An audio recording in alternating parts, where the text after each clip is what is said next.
up, fans of Spice Diana? This is your girl, your Spice Diana. Yes, on the 19th of April, I'll be in Kabale.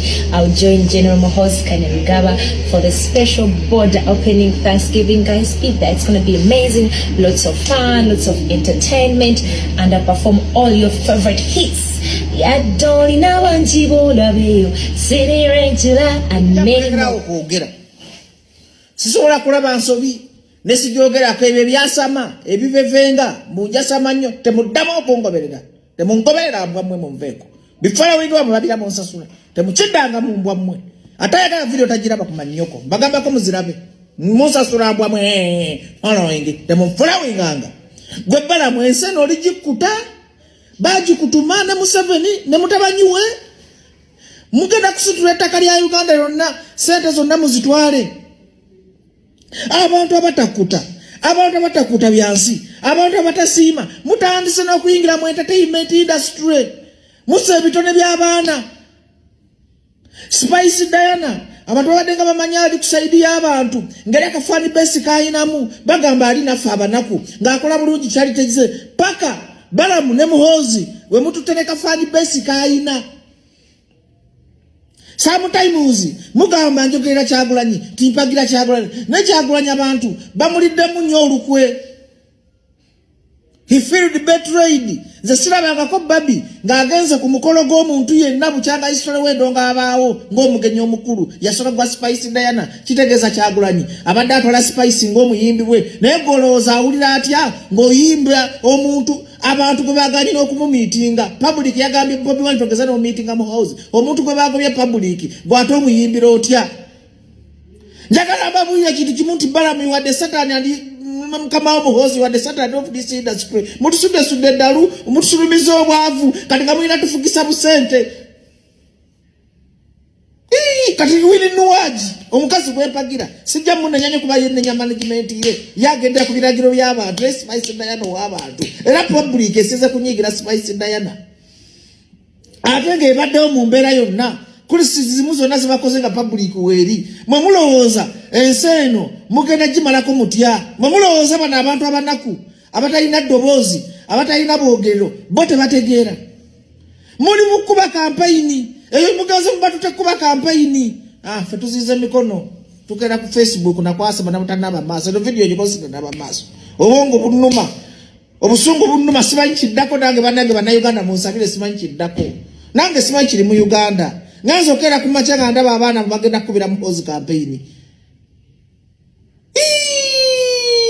mwagasa mate mungoberera nga mwembizibwe mu veko gwa kibala mwesonge na jikungula te Muhozi wo mukuba campaign tebabakwata nafe ologera ko bogezi nga muntu kwata mulowooze Uganda yamwe mwajikungula mwajisubula babasasole sente mu jivembu tweso juwe utwaso juwe mutuveko mutweso juwe bo Balamu nze kusanga bulyo ne kugambe bigambo byanga manyo biganeto kula ine puto ligendiga kugambe ebigambo biji ku nsiku nayo ganyo okuyiga kisajja goli yigaddi katota talent z'abaana zibadde balyako obo busente bakwa babaluna ku lumu Spice Diana temusobola na kutolina nakyo yinza bukula muzina bukwatako ne bufumuuka ne nekolera sente ziri organic eziba mu bantu obadde ng'otunda product kulukuluba simanyi bunzaali ng'abantu bakuwagira ate wandibadde olabira ku nze zinewayo basaddaaka buli mubatuutu buli musirusiru olabire ku Bajjo size nandibadde ekola video zino kubanze nina ne chance Museveni okumpa sente zenjagala sobola nobukuira kati nasaza mu lugendo n'andaba ne olondako n'ogamba let me make these people my capital abantu basobola okukolera kyonna ky'oyagala leta product bagigule gimarketing bajja kuwagira nga badi bawagira obunzaaliwo ne kulukuluba naye ate bamenya mitima golowooza ejogezo waliyo future those people are just using you ate oli muyaye engaze toli mubbi ngaze olina kyewali obabalako kati godyakali oli muyimbi tali promoter nga Bajjo nti ye buli ssaawa abasoosa direction nakola ekintu ekirala Balamu bawavaawa ghost future z'abaana abo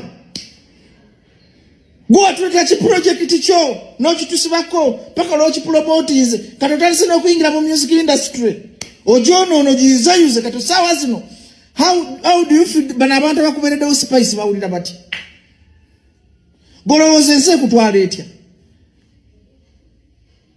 Chameleon vayola gati Chameleon teri amufaako ye Chameleon yabalagadde tali ku byammwe no wage management ye mufuga kuba ugenze nazawi ani omulala akali akawala akalasa akategedde abuti yakati spice lwaki abantu bakulina strong attachment. You have been the younger girl ngoba doso nokufuka MP wa Kampala Central.